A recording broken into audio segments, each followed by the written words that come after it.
Assalamualaikum warahmatullahi wabarakatuh. Yang terhormat dosen pengampu Muhammad Teguh Setiadi SEME, mata kuliah Komunikasi Bisnis. Di sini alangkah baiknya saya memperkenalkan diri saya. Nama saya Muhammad Wahyudin, NIM saya 6120123039 Mahasiswa Universitas Primagraha semester 3. Program Studi Manajemen Fakultas Ekonomi dan Bisnis. Di sini saya memenuhi tugas UAS Komunikasi Bisnis. Baik, di sini materi yang saya akan bahas, materi komunikasi bisnis. Di sini ada pendahuluan. Komunikasi bisnis merupakan salah satu aspek penting dalam dunia kerja yang mempengaruhi aktivitas operasional dan hubungan antara individu dalam organisasi, terutama dalam konteks organisasi dan bisnis, sebagai alat untuk menyampaikan informasi, membangun hubungan, dan mendukung pengambilan putusan. Komunikasi memiliki peran yang sangat penting dalam memastikan kelancaran proses kerja dan keberhasilan tujuan organisasi. Di sini ada pengertian komunikasi bisnis. Komunikasi bisnis adalah suatu proses pertukaran informasi yang dilakukan pengirim pesan atau komunikator untuk memenuhi kebutuhan dan keinginan, serta untuk mempengaruhi penerima pesan komunikan guna mencapai tujuan tentu, baik dalam konteks individu maupun organisasi, baik melalui komunikasi langsung personal maupun tidak langsung non personal, menggunakan simbol atau tanda. Baik, di sini ada unsur-unsur komunikasi. Yang pertama, pengirim komunikator, pihak yang mengirim pesan. Yang kedua, pesan, informasi atau ide yang disampaikan. Yang ketiga, saluran, media atau alat yang digunakan untuk menyampaikan pesan. Yang keempat, penerima komunikan, pihak yang menerima dan menginterpretasikan pesan. Yang kelima, umpan balik, respon dari penerima terhadap pesan. Bentuk dasar komunikasi bisnis. Pada dasarnya ada dua bentuk dasar komunikasi yang lain digunakan dalam dunia bisnis, yaitu komunikasi verbal dan non-verbal. Nah, yang pertama, komunikasi verbal merupakan salah satu bentuk komunikasi yang lazim digunakan dalam dunia bisnis untuk menyampaikan pesan-pesan bisnis kepada pihak lain, baik secara tertulis, written maupun lisan oral. Yang kedua, komunikasi non-verbal. Seseorang dapat saja mengekspresikan pesannya. Ekspresi secara non-verbal memiliki suatu keterbatasan dalam mengkomunikasikan suatu pesan kepada pihak lain. Di sini ada bisnis dalam pandangan komunikasi. Tujuan komunikasi bisnis pada umumnya adalah agar tidak terjadi kesalahpahaman, agar individu maupun kelompok sehingga dapat memicu kesalahan dan menjadi masalah. Dalam pandangan komunikasi bisnis dapat dilihat sebagai proses interaksi yang melibatkan penyampaian informasi antara berbagai pihak seperti perusahaan, konsumen, dan pemangku kepentingan lainnya. Komunikasi yang efektif dalam bisnis memainkan peran kunci dalam membangun hubungan, memperkuat merek, serta mempengaruhi keputusan dan perilaku pasar.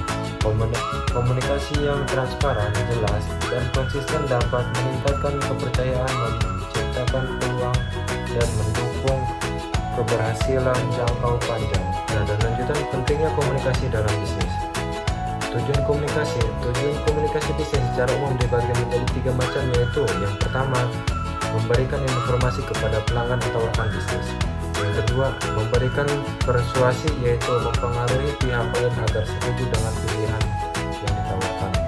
Yang ketiga, melakukan kolaborasi, yaitu bekerja sama dengan individu, kelompok, atau organisasi lain, misalnya melalui telepon, email, atau pesan singkat. Contohnya, berkolaborasi dengan perusahaan pengiriman untuk memperluas jangkauan produk. Di sini ada umpan balik dan bentuknya. Yang pertama, umpan balik tidak langsung. Yang kedua, umpan balik langsung.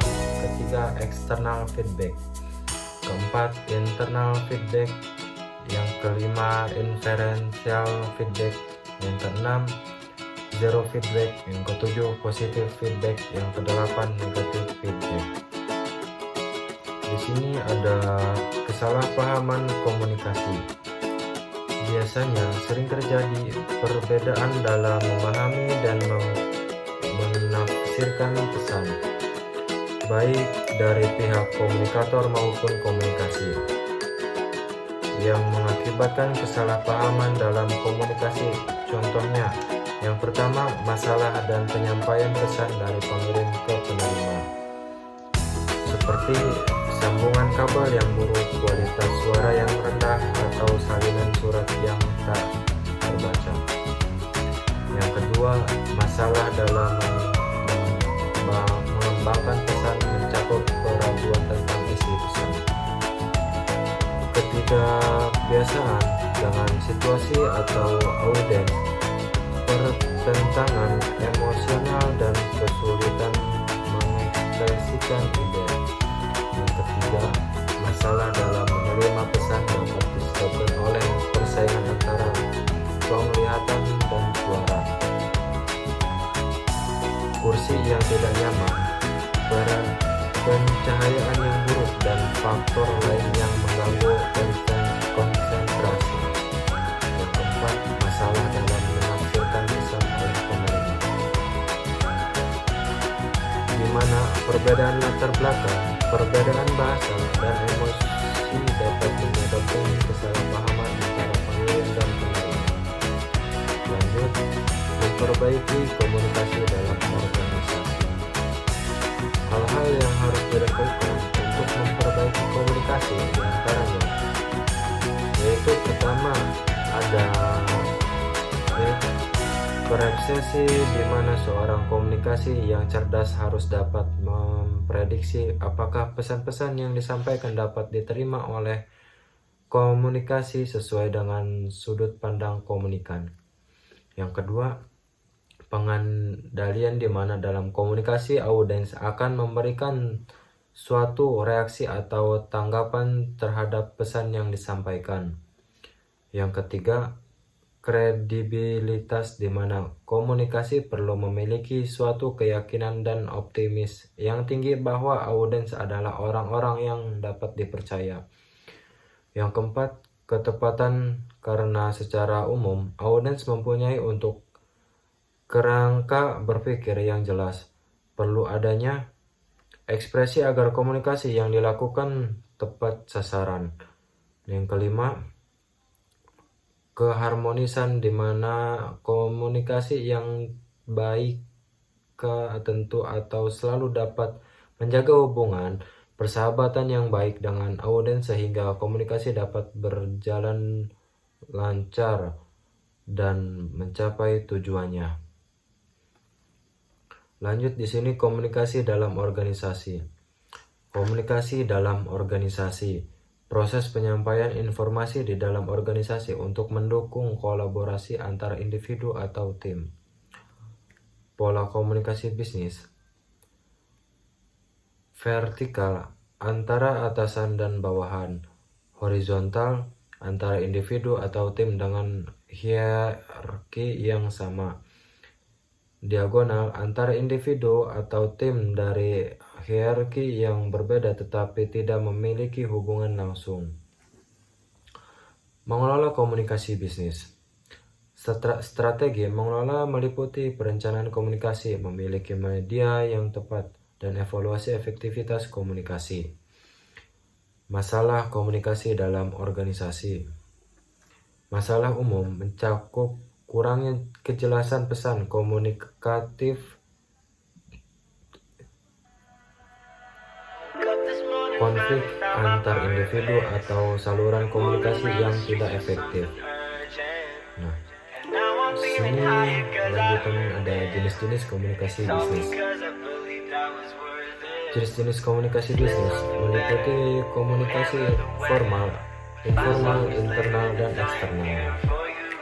Komunikasi berdasarkan penyampaian dibagi menjadi komunikasi langsung, tatap muka, dan tidak langsung melalui media. Komunikasi berdasarkan perilaku meliputi komunikasi asertif, pasif, dan agresif. Komunikasi berdasarkan kelangsungannya. Komunikasi suatu arah dan dua arah. Lanjutan komunikasi berdasarkan maksud komunikan. Lanjut komunikasi berdasarkan maksud komunikasi. Informatif, memberikan informasi. Persuasif, mempengaruhi pihak lain. Instruktif, memberikan perintah. Nah, dan lanjutan di sini komunikasi bisnis terhadap perusahaan. Pengertian, komunikasi bisnis adalah proses penyampaian informasi dalam organisasi untuk mendukung operasional dan tujuan perusahaan. Kelebihan dan kekurangan komunikasi bisnis. Kelebihan mempercepat proses kerja, meningkatkan koordinasi, dan memudahkan pengambilan keputusan.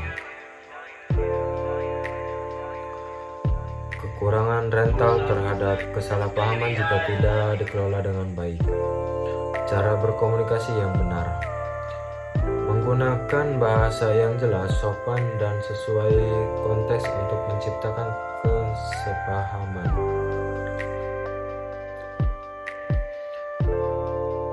Nah, dan lanjut di sini ada komunikasi antar budaya. Pengertian komunikasi antar budaya.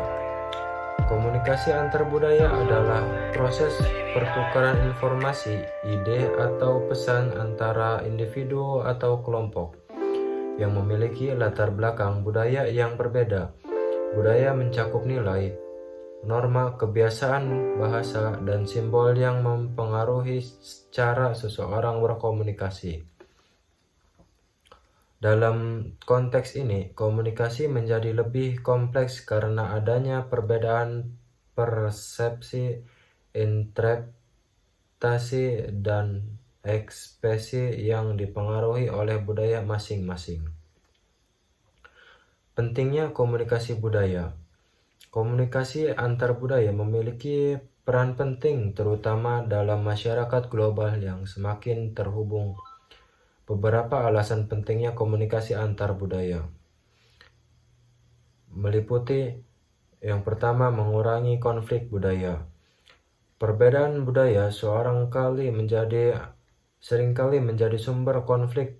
Pemahaman yang baik tentang budaya lain membantu mencegah kesalahpahaman dan meningkatkan hubungan antar individu dan kelompok. Memperluas wawasan.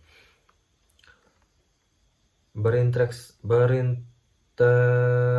dengan individu dari budaya yang berbeda memperkaya pengetahuan, membuka pandangan baru, dan membantu memahami berbagai perspektif. Yang ketiga membangun toleransi. Membangun toleransi. Dengan memahami perbedaan budaya, seseorang dapat menghargai keberagaman dan menciptakan hubungan yang harmonis di lingkungan multikultural. Nah, dan di sini ada hambatan komunikasi antar budaya. Komunikasi antar budaya tidak selalu berjalan mulus karena adanya beberapa hambatan, di antaranya yang pertama, step dan persangka. Generalisasi yang berlebihan atau pandangan negatif terhadap budaya lain dapat menghalangi komunikasi yang efektif. Stereotip seringkali menciptakan jarak dan ketidakpercayaan. Yang kedua, perbedaan bahasa. Bahasa adalah alat utama dalam komunikasi. Ketidakmampuan memahami bahasa orang lain atau perbedaan dalam mempengaruhi istilah tertentu dapat menyebabkan kesalahpahaman. Ketiga itu nilai dan norma budaya. Setiap budaya memiliki nilai dan norma yang berbeda. Perbedaan ini dapat mempengaruhi cara individu memandang suatu pesan seperti apa yang dianggap sopan atau tidak. Yang keempat, etos dan gaya komunikasi. Beberapa budaya lebih cenderung langsung, direct dalam berkomunikasi, sementara yang lain lebih bersifat tidak langsung, indirect. Perbedaan gaya ini dapat menyebabkan kesalahan interpretasi. Nah, dan lanjut, ada teknologi dalam komunikasi. Etika komunikasi melalui teknologi. Etika komunikasi melalui teknologi mencakup tata cara yang sopan, profesional, dan bertanggung jawab saat menggunakan alat komunikasi digital. Hal ini meliputi penggunaan bahasa yang jelas dan santun, sehingga kerahasiaan informasi serta menghindari penyalahgunaan teknologi untuk tujuan yang tidak etis. Contohnya adalah memastikan waktu pengiriman pesan tidak menggunakan penerimaan, menjaga nada profesional dalam email, dan menghindari penyeberangan informasi yang tidak benar. Nah, yang keduanya, peran teknologi dalam komunikasi bisnis.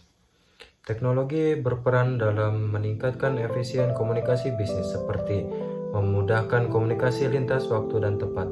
Alat seperti email, telekonferensi, dan aplikasi pesan instan memungkinkan komunikasi yang cepat tanpa terbatas oleh jarak geografis.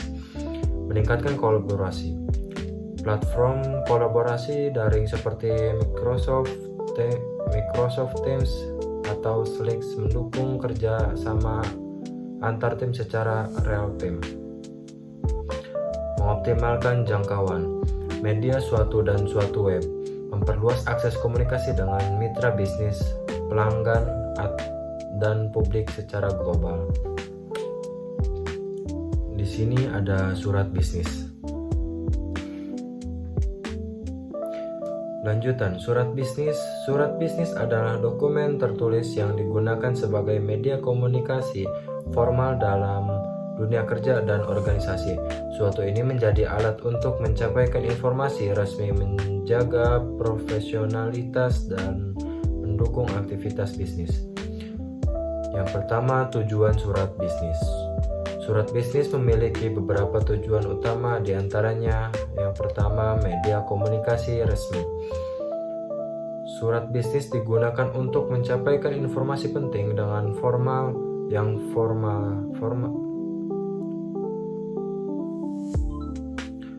Tujuan surat bisnis. Surat bisnis memiliki beberapa tujuan utama, diantaranya yang pertama, media komunikasi resmi. Surat bisnis digunakan untuk mencapaikan informasi penting dengan format yang formal, seperti pemberitahuan, penggunaan, atau arahan.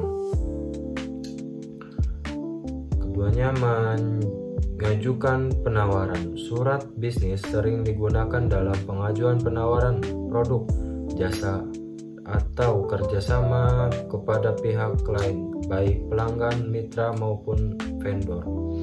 Yang ketiga, membangun dan melihara hubungan kerja. Surat bisnis dapat digunakan untuk memperkenalkan perusahaan, mencapaikan ucapan terima kasih, atau menjalani hubungan profesional yang lebih baik dengan pihak eksternal maupun internal. Nah, yang keduanya, bentuk surat bisnis. Format surat bisnis bervariasi tergantung pada tujuannya, diantaranya memorandum atau memo, pengertian, fungsi, ciri-ciri. Laporan, pengertian, fungsi, ciri-ciri. Nah, yang memang pengertian, surat pendek yang ditunjukkan untuk komunikasi internal dalam perusahaan. Fungsi, memberikan pengumuman, instruksi, atau informasi penting kepada karyawan dan atau departemen tertentu. Ciri-ciri, berisi informasi singkat dan langsung tanpa menggunakan salam pembuka atau penutup formal. Nah, laporan. Pengertian dokumen resmi yang menyajikan data analisis atau hasil kegiatan tertentu. Fungsinya memberikan gambaran situasi, progres, atau evaluasi sesuatu aktivitas kepada manajemen atau pihak tertentu. Ciri-cirinya itu tersusun secara sintesis dengan struktur yang jelas, mencakup pendahuluan, isi, dan kesimpulan. Profesional. Pengertiannya dokumen yang berisi rencana atau ulasan yang diajukan untuk mendapatkan persetujuan, dukungan, atau pendanaan. Fungsinya untuk mengusulkan kerjasama proyek atau aktivitas tertentu kepada pihak lain. Ciri-ciri memuat tujuan, rincian rencana, dan manfaat yang diharapkan dengan bahasa yang persuasif dan meyakinkan. Pentingnya surat bisnis. Surat bisnis adalah bentuk komunikasi yang memiliki nilai legal dan profesionalitas tinggi dengan format yang terstandarisasi. Surat ini memastikan pesan yang disampaikan mudah dipahami, dapat dipertanggungjawabkan, dan mampu mendukung tercapainya tujuan organisasi. Terus, proposal dan laporan. Proposal adalah dokumen tertulis yang berisi rencana kerja atau ulasan untuk mendapatkan persetujuan, dukungan, atau pendanaan.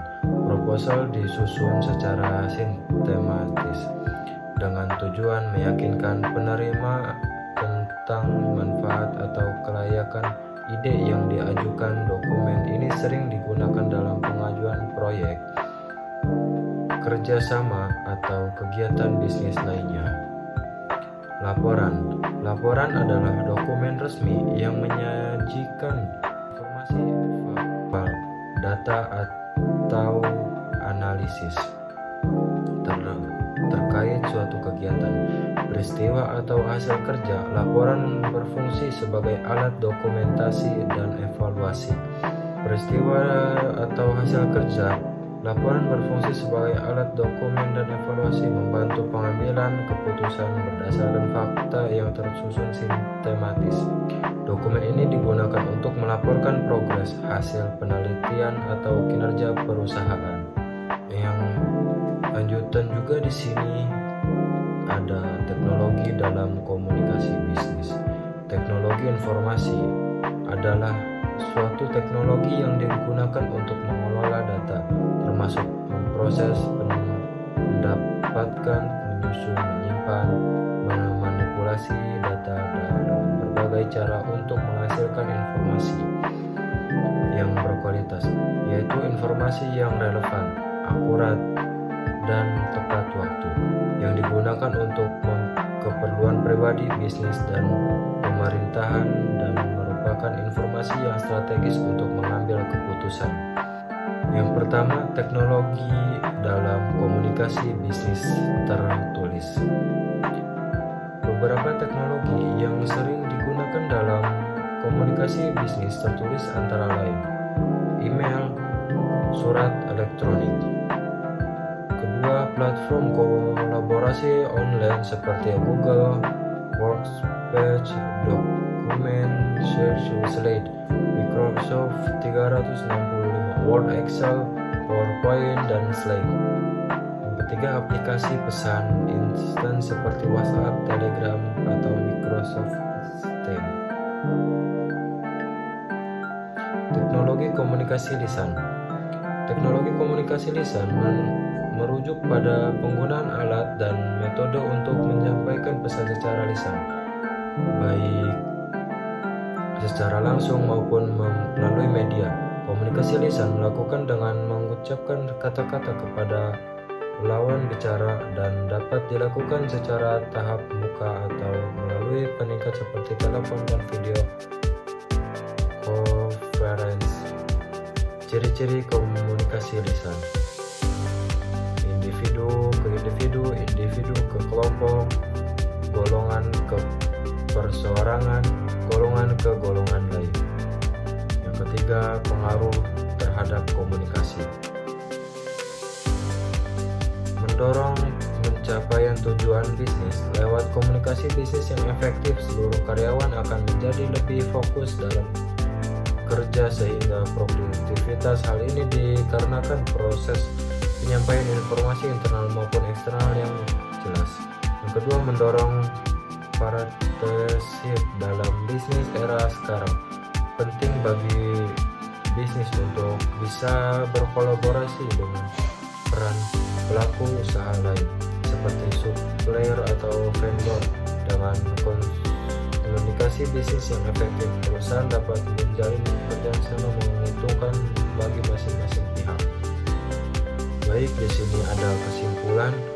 Komunikasi bisnis adalah elemen yang dalam mendukung kelancaran profesional perusahaan, pengambilan keputusan, dan pembangunan hubungan personal sebagai proses penyampaian informasi yang berfokus pada tujuan bisnis. Komunikasi ini melibatkan berbagai bentuk pola, baik secara lisan, tertulis maupun melalui media digital. Perkembangan teknologi telah membawa dampak signifikan terhadap komunikasi bisnis, mempercepat penyampaian informasi, memudah akses, dan meningkatkan kolaborasi antara individu maupun organisasi. Dengan memahami konsep, unsur, dan strategi komunikasi bisnis yang efektif, organisasi dapat meminimalkan hambatan komunikasi, meningkatkan efisiensi kerja, dan mencapai tujuan bisnis secara optimal. Penerapan komunikasi yang baik juga membantu membangun hubungan yang kuat dengan para pemangku kepentingan, baik internal maupun eksternal, yang pada akhirnya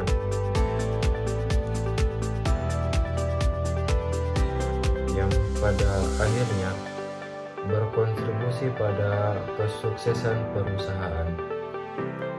Baik, terima kasih. Mungkin segitu saja pemaparan materi dari saya. Kurang lebihnya mohon maaf. Wabillahi taufiq wal hidayah.